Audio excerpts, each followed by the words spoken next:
Good morning and good afternoon. Thank you so much for joining us today for the Weekend Wellness Hour show. We are going to talk about a quite unique topic today, saliva, with Dr. Patti Milligan, who is here. She's out of Arizona and she has an amazing background studying this very little niche of saliva. So we're going to come and talk to her about it. And thank you so much for joining us today, Patti. No, I'm thrilled to be here. Thank you so much. It's always fun when we can make spit the headline. Absolutely. And you have quite a background too. So you've been a functional medicine nutritionist for over 35 years and different specialties, a master's, a doctorate. So can you tell us a little bit about all of that? Because I'd like to hear your background more and how you got into spit. That's a living. You betcha. Yeah. And probably many of your viewers will know this. Everything kind of comes full circle, right? So when I was early in my career, I was a registered dietitian working in a hospital, and I worked with a population, pediatric oncology, and also the burn unit and cardiac transplant. And the only reason I mention those is if you imagine, or if you have a family member that's been in any of those areas, nutrition is so key for getting up and out of the hospital. Not that nutrition isn't important for but those things dynamically, what you do in the morning makes a difference for how that person feels or what their numbers look like in the afternoon, right?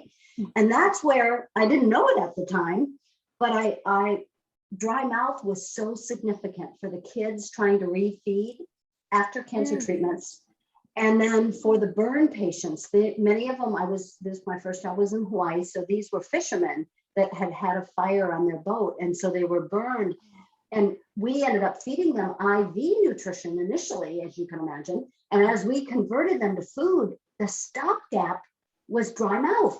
But at the time, I didn't know anything about that. I thought that was just what was naturally that happened. So fast forward, then I moved back to the mainland, and I got involved in working again 10 years in the hospital. And then I leaped over and helped a physician open a healthy quick food restaurant, which is also interesting because when you think initially back, and we're probably ahead of ourselves because this was in the 90s, our common statement as probably your patients and all of your listeners, if it tastes good, I'm going to eat it. Yep. Right. And so if healthier food is made to taste good, bring it on. So I didn't know at that time the red thread was also saliva.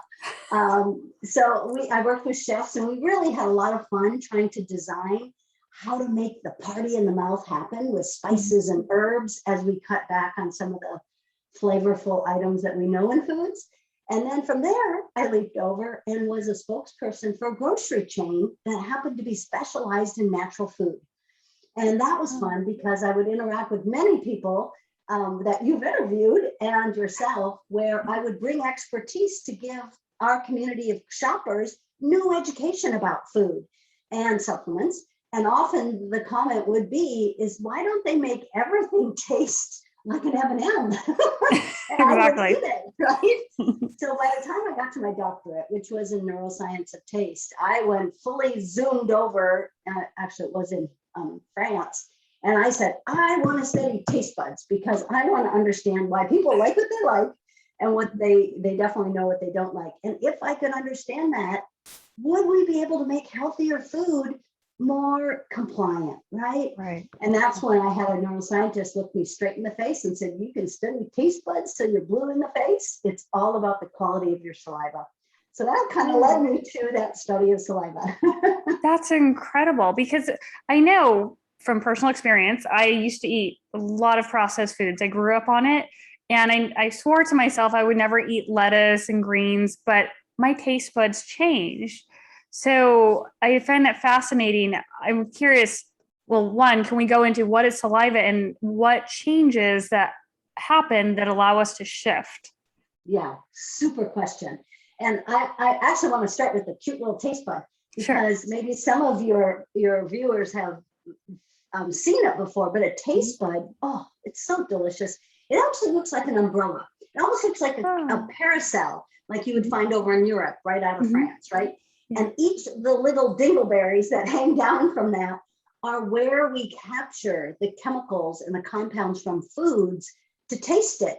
That's where saliva comes in. Saliva, actually, all of the nutrients in there help double check, would you believe? I know it sounds a little goofy, But as saliva washes over it, it kind of searches and destroys, almost like some kind of guards. Hey, do we have any rips in this taste bud? Do we have a dingleberry that's missing? And so it becomes that saliva as part of the repair and the personal trainer. It tunes up this. It says you're not open big enough. You're only half open, so open bigger. So it's pretty fascinating that saliva has such a communication with our taste buds. But like you said, what saliva is that I find fascinating is way back in traditional Chinese medicine or Ayurvedic medicine. I mean, we're talking like 3,000 years ago. Yeah. They said that saliva or spittle, they called it, was the brother of blood. And that anything that we measure in blood, we have it evidenced in our spittle. So I find that fascinating that early on, they were like, there is something to this liquid.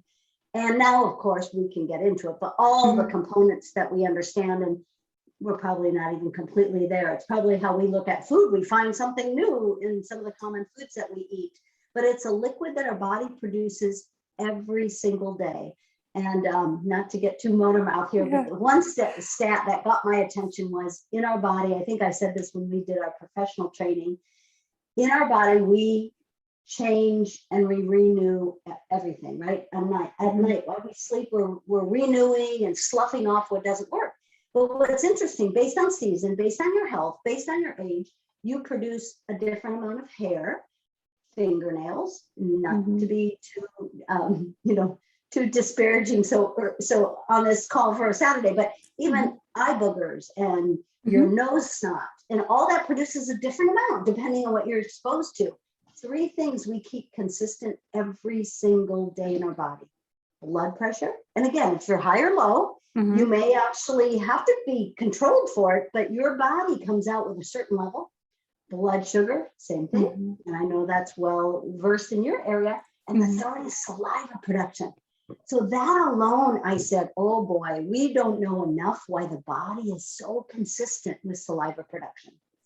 That's really interesting. And so how quickly can your saliva change, and can you influence the production, or is it just a steady amount? Great question. What I found from my research was, and this, fits in so much of what you do in wellness, it all is tied to our nervous system. So I love right now, for the audience, if you will indulge me, one is tune into your mouth. How juicy are you right now? And then let's also, I know we almost have to wait a minute, that's kind of an interesting question. And then secondly, where is your nervous system? And I know you've had some wonderful speakers we know that we want to be aroused. We want to have good alertness, but we can't stay in that fight or flight state all day long. We've got I call it teeter-totter, but sometimes people will call it oscillate, to the rest, relaxation, renew, and digest phase. So I like people just to know, and breathing techniques are so good at understanding how we can shift. But if we can shift our nervous system, you shift your saliva production. So probably, so no surprise is not to let the cat out of the bag, but when we're more relaxed and we're renewed, and certainly digest phase, we produce more saliva. So that's why I say, even right now, if you can kind of get an idea, and I know you've done different techniques with your wellness hour, where are you breathing?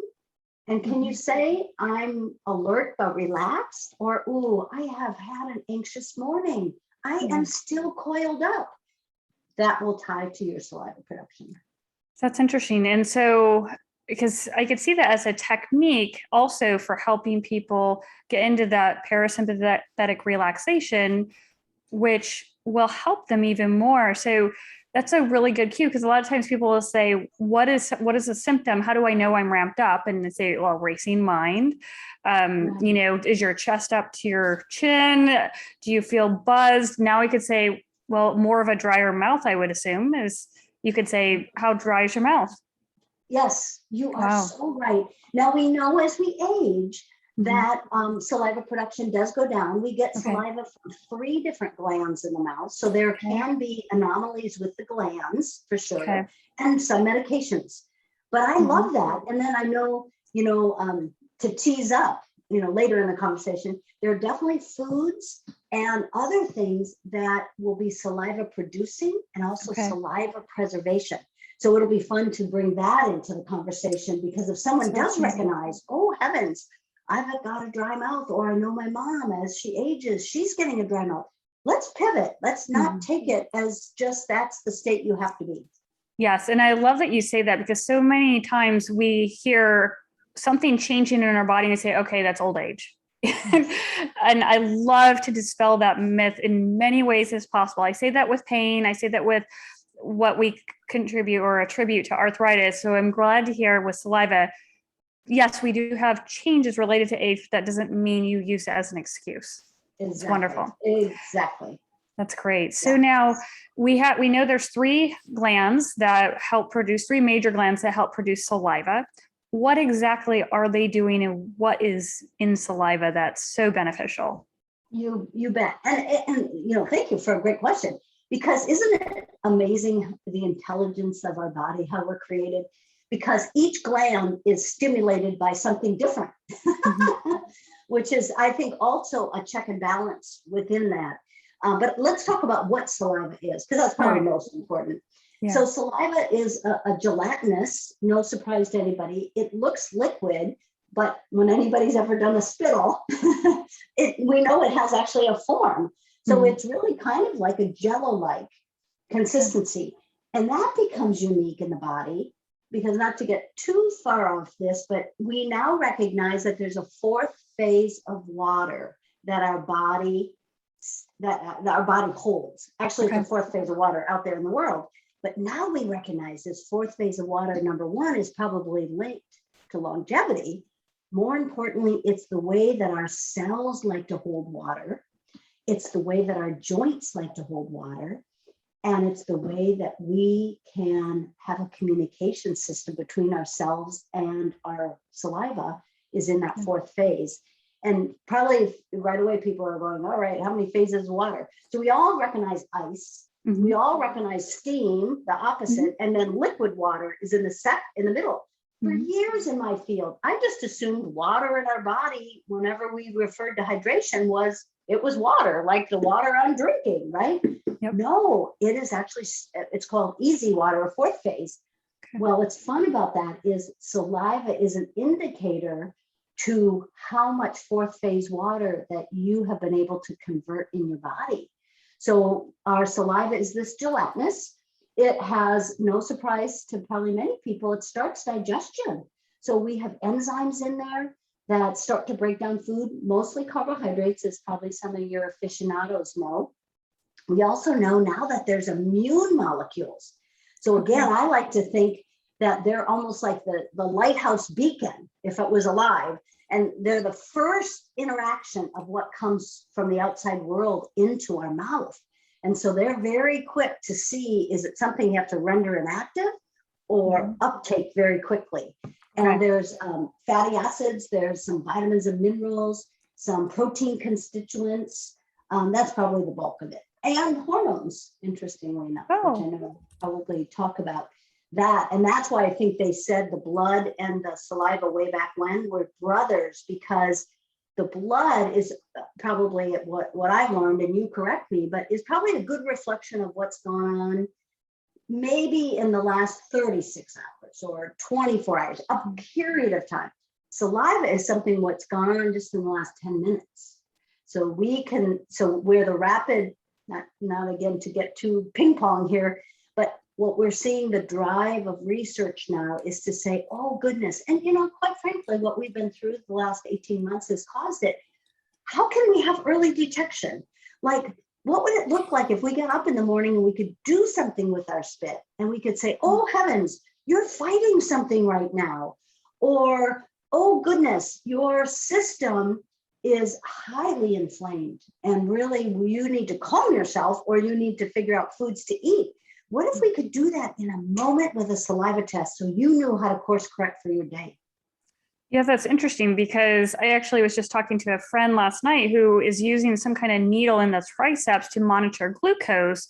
But I like this even better. If you have something you lick and it tells you, okay, guess what? You've had too much salt, or you have such and such inflammation and you need to correct course by doing these types of foods or this type of exercise or movement or stress reduction, that would be even better, non-invasive, and easy for people to apply.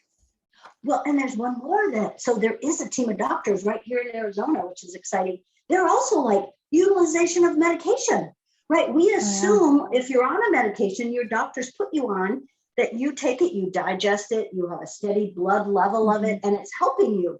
Well, what if it's not? And this saliva test would say, oh heavens, today that level only reached this. So either call your doctor or do something different. So it could be really therapeutic in many ways. Yes. And so I like that you say, so your saliva is a representation of what happens in the past 10 minutes. So that means we can probably have a quick impact on our health by changing what we eat. And we should be able to get a good measurement of that then with the saliva. Is that correct? You are so right. Okay. And that is what we call, emerging science. So unfortunately, I don't have a nice little toolkit that I'm unzipping and sharing with you.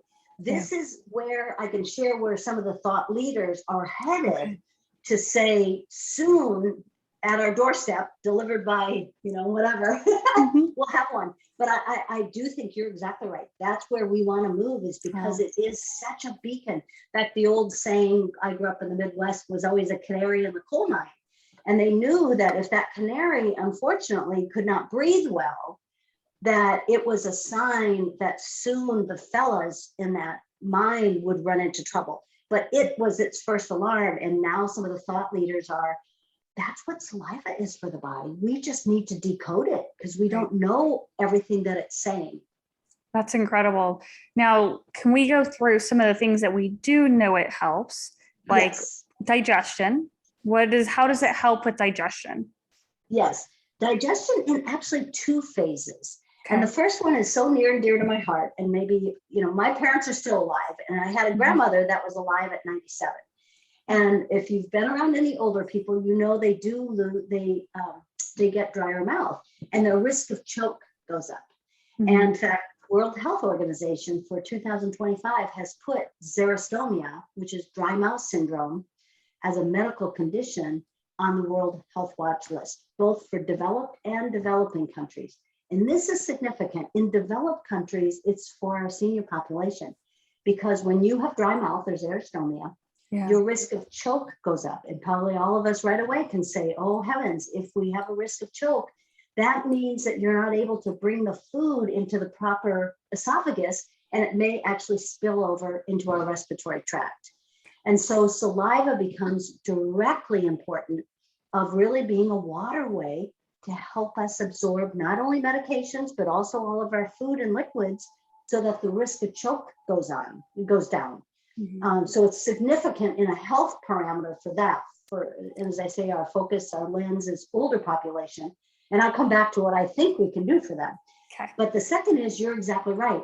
It starts that process of identifying, and many neurochemicals are present, not only on the tongue and the cheeks and the mouth and in our saliva, to tell our brain and to tell our gut brain, hey, we have a delicious kale salad coming down. So we need X amount of hydrochloric acid in the gut. We're going to need this many enzymes. We're going to need this much time, like a washing machine, to, heavy duty. Kale's hard to digest. You're going to need that. This is an ice cream cone. Get ready. We're going to need this set of enzymes. We're going to need, kind of soft and tumble. We got to get this processed quickly. So saliva becomes that aspect of it. Starts digestion, but more important is the vehicle for the communication between the two brains. That's fascinating. So, and this may be a little bit too technical, but how does that work? So if a certain food goes in, let's say I'm eating a piece of kale, does the saliva surround the kale and then it starts a chemical reaction that leads to the production of the correct chemicals for digesting the kale? Yes, great question. It turns out that saliva pushes, if you will, because it's that gelatinous, to the taste buds. Okay. And it's at the taste bud level that neurochemical interactions happen. So you've got this beautiful little paracel opened up. Now kale comes at it, and the bitter taste buds go, oh, I get it, it's mine. Oh my gosh. And it's through those neurochemical. Okay. And now, not to blow everybody's mind, because this is very confusing even to me, they're really saying that they're actually not taste buds, they're smell buds, and that we have smell buds all through the digestive tract. So there's a big movement now with experts in this field saying we have misaligned people. We smell first, and the neurochemical reactions to the upper brain and the gut brain are actually more about aromatics, about the smells in food. Isn't that wild? That really is. So the taste buds, we still have them, but it's not providing the digestive function that we think it is. Correct. We think that, and I'm trying to think of a good akin reaction, or another example, but it's where you think somebody is doing a duty because that's what it looks like it would be doing, but behind the curtain, something else. It's actually something different. Okay. So it'll be an interesting field to follow. I mean, that's where some food manufacturers in the US, again, I have a feeling this was 18 months ago, they were trying to develop packaging and ads where you would scratch and sniff, because they were trying to capture this new technology, this new understanding of the body, and that we smell first. And I always was raised where you eat with your eyes, right? You eat and you see this food and you're like, oh, I want it. And these guys are going, smell is first, smell is first. So it's pretty wild. So yeah, so not to be not technical, but you're exactly right. There is a relationship of saliva being kind of the gateway to get the food molecules to different places. And then, to be honest with you, that's where we really have to talk about chewing, because saliva plays a very important part. And that's where we do find longevity of people, and probably no surprise with if you follow Blue Zones or Dan Buettner's work.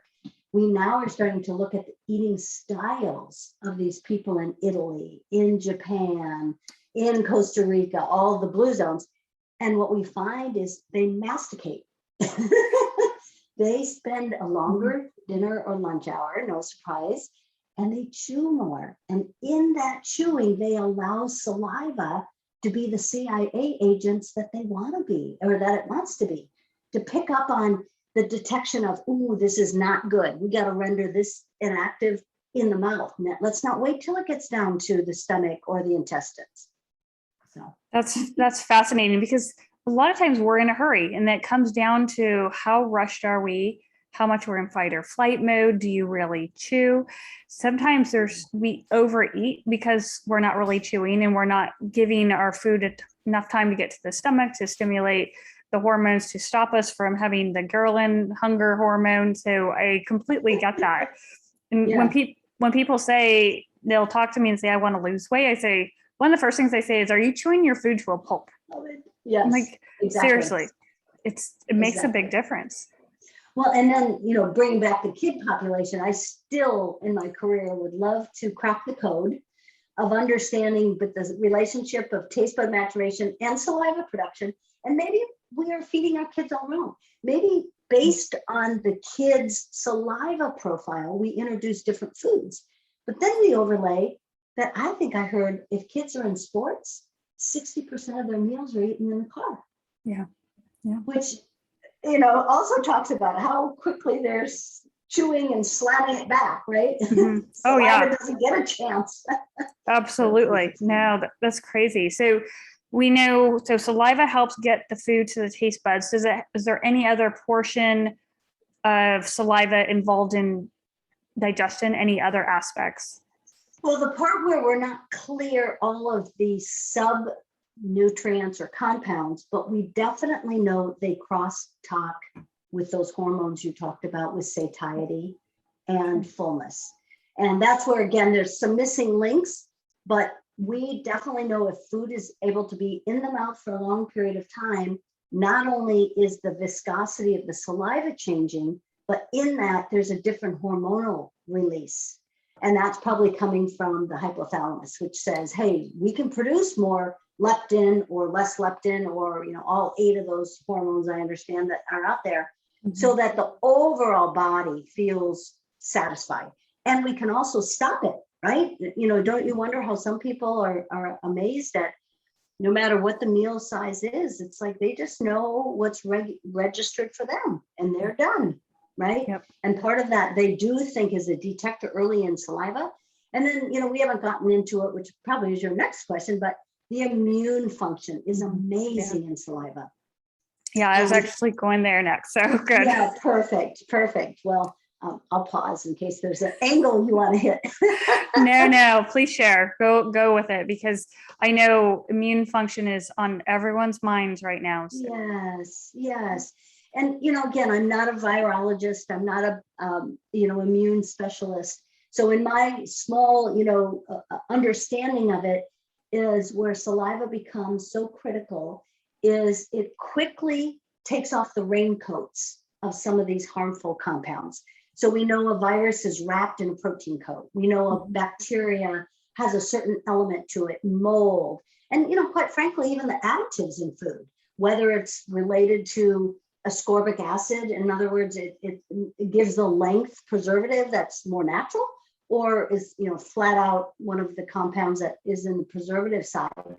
And what saliva has the ability to do is to quickly render with its enzyme mixtures some of those denature. So it takes away kind of the raincoat off. So now our body then can go to work and do it. We know that zinc is high in prevalence in saliva mixture, as long as just some vitamin A. A lot of the immune factors that we know about, and that's where I think is curious that saliva testing is starting to be looked at, because maybe we don't need a blood test to say, oh heavens, the white blood cells are activated, you're low in zinc, you're low in vitamin B or vitamin D. What if that's evident quicker by a saliva stick? Right. And so with these saliva sticks, I'm familiar with ones that test your cortisol levels to see how much of a stress-filled life that you have that's overproducing cortisol. But what are some of the other saliva tests out there that would give us information? Yes. And I always love to give resources. So you're welcome to put in show notes, or if people want to quickly write this down. But there's probably a couple of camps of people to follow, because they're on the cutting edge of all this. And it really is literally changing week to week. It's pretty crazy. But there's one group that's actually called the Berkeley group. And they have a list, or they have different saliva sticks. One that I think is quite interesting to follow is they're trying to measure, much like you said, cortisol is quite interesting as a hormone if you're very stressed. They're saying, but we want to understand how you're processing that stress. So they are measuring an element that contributes to oxidative stress. If you have a low level of nitric oxide, which you're probably familiar with, which is a metabolite in the body. And again, some of you that love the deeper science are probably all excited. Others are like, oh heavens, that sounds like a Scrabble word.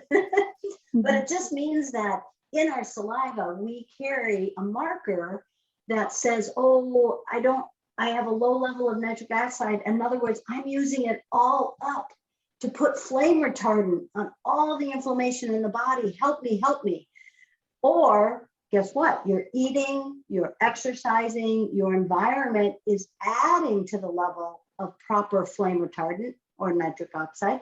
You're good to go. So that's one interesting thing it's measuring. The other one that I'm excited about, the application right now is in disease state, but they're measuring uric acid, which again is another metabolite that often is associated, if it's, and you correct me, but if it's overrun in the body, you likely have gout or have an intensity toward adding crystals, uric acid crystals in joints, and it's so painful. So they've created a test to look at uric acid levels, but the way they want to apply it is to performance, because it's also an indicator of how you're processing the amount of protein you're taking, which I love, because maybe like you, oh heavens, it's still, a mind's eye. It's like, how much protein should you take? We know that there's formulas, but really we don't know for an individual what's right for them. They're hoping this test will say uric acid levels, whatever you ate yesterday, Dr. Amy, you processed well. Your uric acid didn't spike. So in other words, you metabolized all the protein to what your body needed. Next day, I take it. Woo, I'm off the charts. They'd say, Patti, what you did overran the system. You took too much protein in for the way that your body could utilize it. So it could start to be really a dynamic way of helping people monitor that. Absolutely. And that would be so easy to just lick a stick, and hopefully they'll come out with some kind of home kits where you can stick the stick in there and it will come up with a reading and say, okay, you need to cut out this amount of protein today because you already have too much. That would be fabulous. We could do that. Yeah, so the two sources, again, there's University of California and Irvine has a division called Salivary Diagnostics. And they actually have spit camp, interestingly enough. They haven't hosted it in person in a while, but it's fascinating. So they, get on their list because they will list or release early research, and then you will find how commercial those products are available or not. The other fellow is up in Washington, and he runs an international saliva summit, and his name is Dr. Paul Lawrley, Lowrley. And he was actually given the NIH grant. He was the first guy to identify COVID could be found on saliva. Oh, wow. But when I spoke to him, he's like, oh, heavens, that's the tip of the iceberg. He wants to do dementia. He wants to do Alzheimer's. He wants to do breast cancer. He sees the elements in his mind's eye that we really could impact. So unfortunately, I'm teasing it up. None of those are quite available, but he sees eventually, like you said, a kit that we get at home. And let's say your daughter comes out of the room and she's, I don't feel so good, Mom. Then you give her a stick and you're like, oh, your viral load is really high today. We better do this.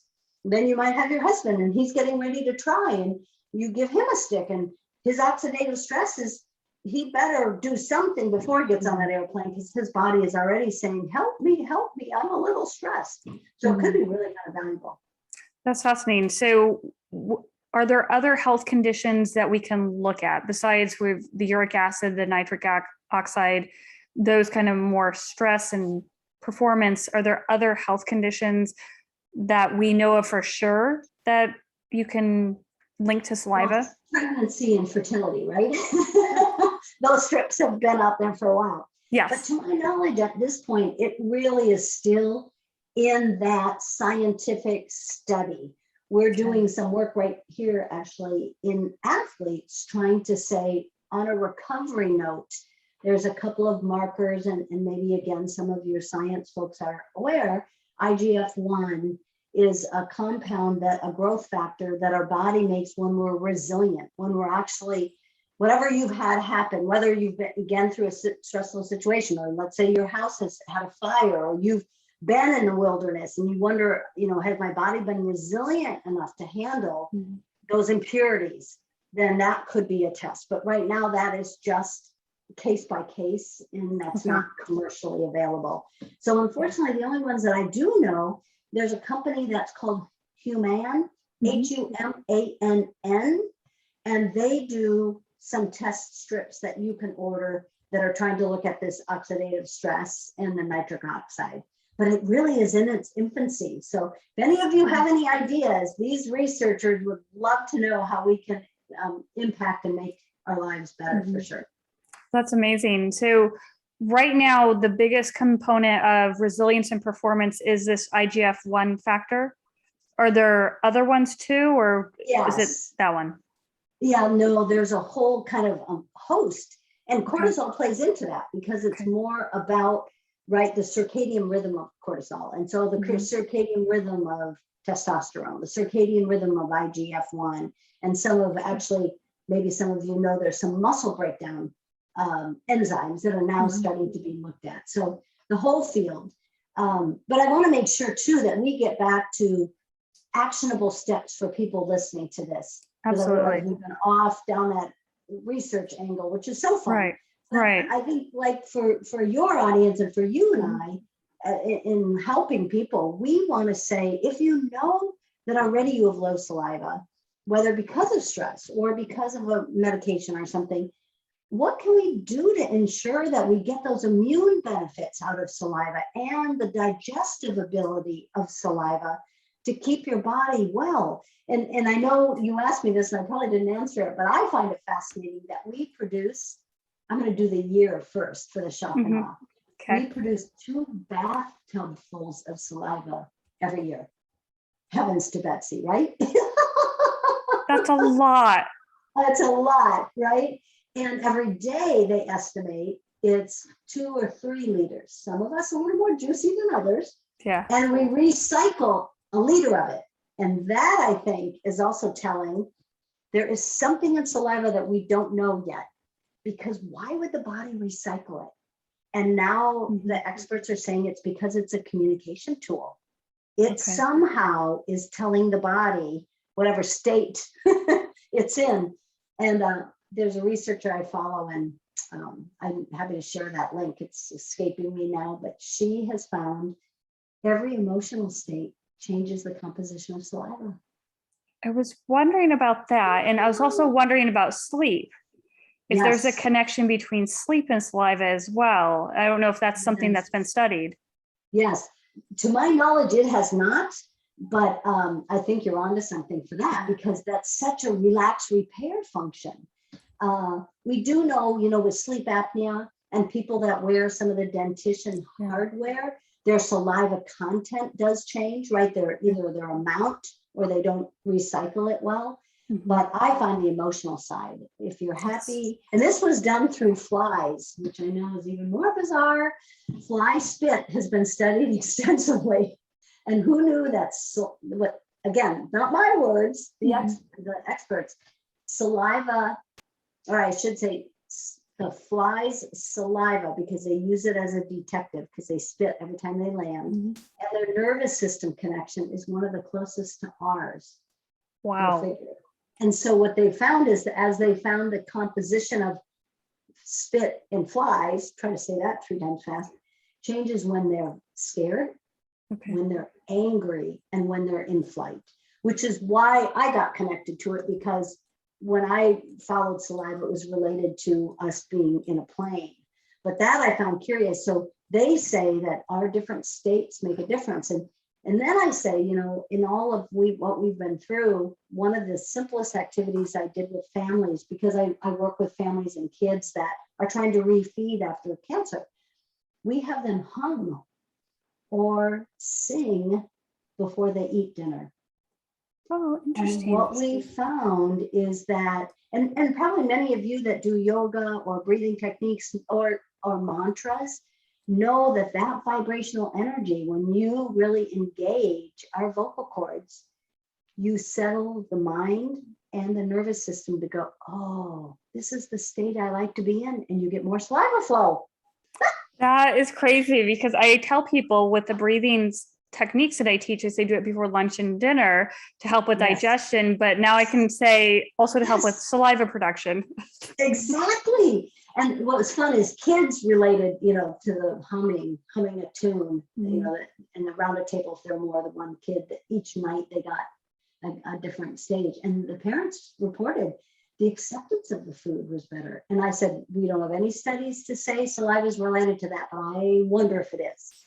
Right? The body's so smart. I don't want anything coming at me if I don't know exactly what to do with it. But if I have plenty of saliva, I've got the juiciness to take care of it. Yeah. So what are some of the foods that people can take that will produce more saliva or encourage that? Yes, great question.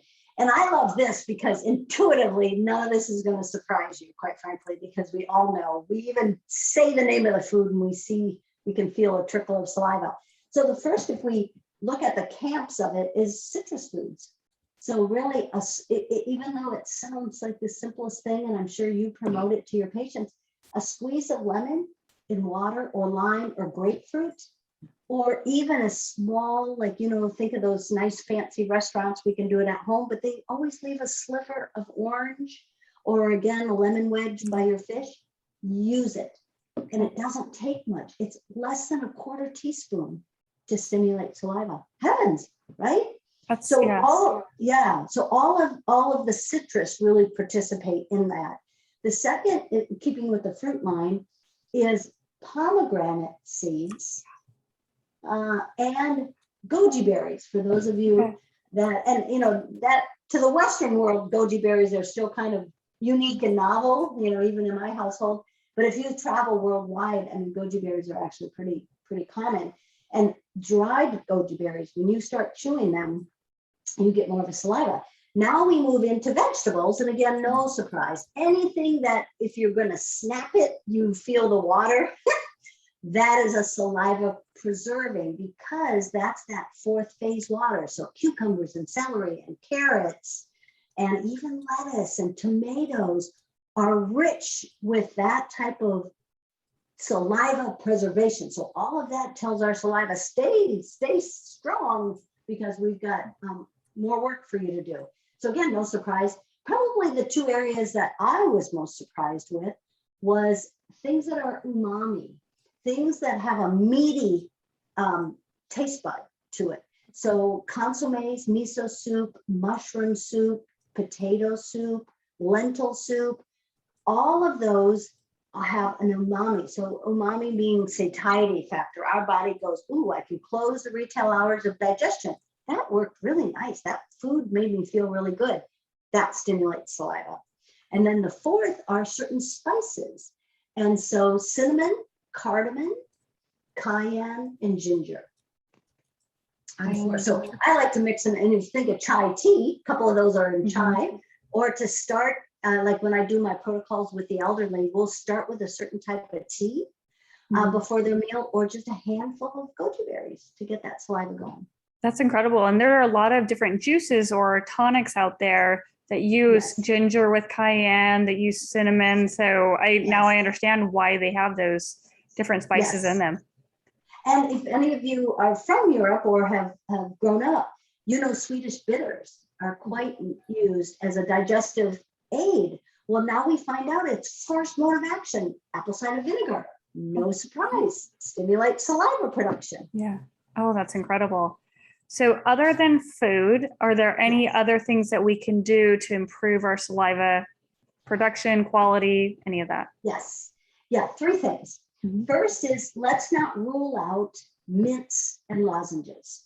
Okay. And obviously, you know, for our practice, we definitely want sugar-free, or bonus, if it has xylitol, that's even a good sugar, a sweetener that's natural for the mouth. It actually helps our dentition and our gums. But don't hesitate in picking up, if you see a sugar-free lozenge that has ginger, peppermint, cinnamon in it, lemon or lime, that you think is going to refresh your mouth. And I don't have any ties to any companies, but even something like Ricola, you know, I feel like all their commercials are so fun, right? But those are all very good, because if you do say, gosh, I do feel like I have a dry mouth, carry some lozenges with you and do that throughout the day, because the one area of saliva I was misknown, I can't believe I did not mention to my dentists out there and dental hygienists, is saliva is key for keeping our teeth and our oral hygiene well. So something else you can do is to be very fussy of what you brush your teeth with and what you use as mouthwash, because we find that most on the markets, unfortunately, although you might feel that your mouth is clean, it actually is being a stun gun to the level of saliva you're producing, and again, to the friendly bacteria in our mouth. So shopping a natural food store, or using, you know, an online source that has mouthwashes that use essential oils and toothpaste that you recognize all the ingredients would be very, very key. In fact, even if that was your only change, is just your mouthwash and your toothpaste, you'd be amazed at how much more saliva you would have. That's interesting. Is there a specific brand or two that you know is friendly for saliva? Yes. And again, I have no ties to companies. And really, if you shop a natural market, you'll see so many rich brands now, which is wonderful. But Tom's of Maine, even though they are owned right now by a much bigger conglomerate, they have stayed true. Another one called Nature's Gate, and another one called Periobrite. kind of a mouthful. Periobrite was designed by a dentist. And so I love his formulas. He actually uses vitamins in, vitamin folic acid and vitamin B6 in the formulas with clove oil and some unique aspects. So those are 3 good ones. Okay. And then on the mouthwash, X Clear. I know they make also a nasal rinse, but they also make, I don't know if they make a toothpaste, but they definitely make a mouth rinse. Okay. And then any of the essential oil ones too. Essential oils, okay. Spry is another one. Okay. Okay. This is good because sometimes you get recommendations to go look this stuff up, but if you don't know, it's helpful to have someone who has your experience say, okay, here are some brands to consider. You can always go look at those brands, look at their ingredients, and then choose another one that's similar, but at least there's some options. Yes. Thank you for that. Well, people keep telling me that my next rodeo should be having an app or having something that's called Spit Rules and having, laundry lists of foods that help. And I'm writing, now like a saliva protocol for senior centers. What would that look like if we analyze, and this is so close to my heart, what if we analyze the risk of choke in anybody coming into a senior home? And that would be a medical doctor. I don't know what that would look like. But then we communicate to food service and we say, oh, Mrs. Mabel is a higher on that level. Let's introduce some saliva producing foods before her meals. Would that make a difference? Oh, and then kids coming out of the hospital refeeding after cancer treatments. I'd love to do the same thing. Yeah, absolutely. It's so useful. And something we talked about offline beforehand is traveling. And as people are getting back on planes, what happens with planes, which I never even heard of in relation to saliva. I know, and it's bizarre. And I'm very thankful that I had a couple neuroscientists on my board that brought it to my attention, because traveling, you're right. And nowadays it's hyper-focused on immune. But even in the old days when I studied this, it was like, I don't know if I'm going to feel good when I land and I have to give a presentation, or I'm going to go see my grandbaby and I don't want to have to sleep for 4 hours before. Mm-hmm. And so I was really wanting to study, how do we get people ready to go when they land? What happens during flight? And it was a Mayo Clinic neuroscientist that said, well, you do know your saliva drops 30 to 50% when you travel. Oh, no one told me that. So I wrote a protocol to say what it would look like if we mitigated that drop. Would people feel better? Because we know saliva is tied to digestion and immune. Those are the 2 systems in our body that often are hit the hardest when we travel, right?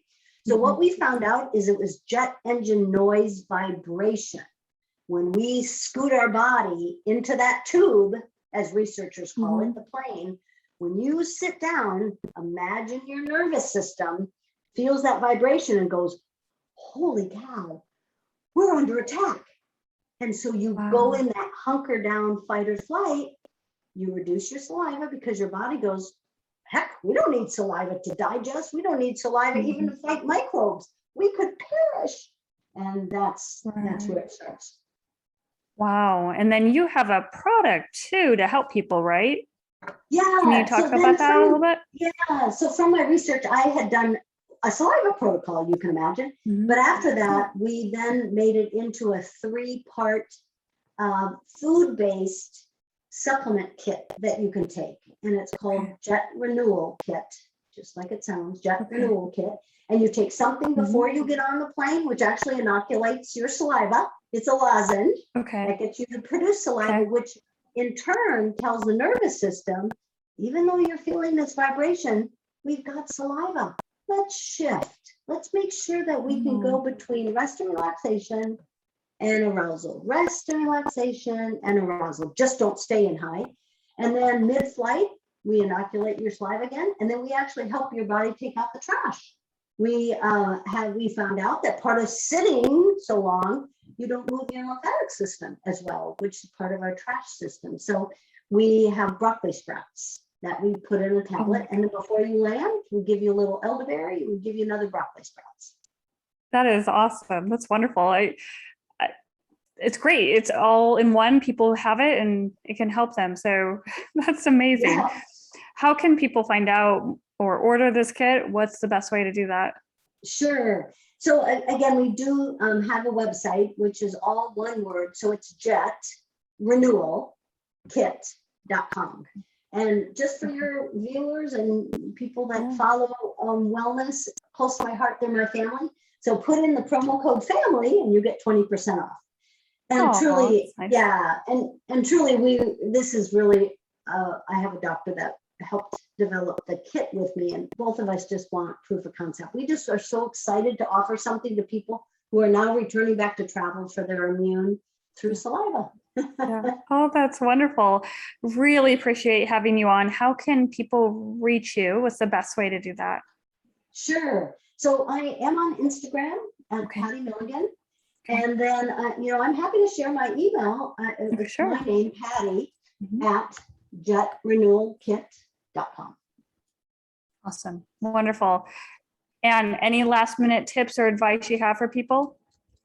Probably I would just say that when you're thinking about renewing your body, stop and pause. And I liked how you said it, Dr. Amy, stop and pause before meals. And do kind of a 3-point check. One is the appreciation of what's in front of you. Try to imagine that your saliva, what would it look like to take in these foods? How long do I need to chew it? And lastly, your gut check. Are you nervous? Are you relaxed? Are you anxious? Are you agitated? Change your state before you eat.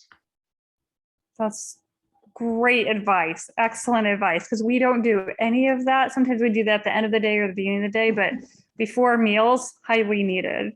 Wonderful advice. Thank you so much for coming on, sharing all this, spending some of your Saturday with us. Really appreciate your time. You bet. Thank you. And thank you all for joining us for the Weekend Wellness Hour show. Have a great rest of your weekend. Take this information, apply it, go check out Patti's site. Great information. We'll see you again next weekend. Take care now. Bye.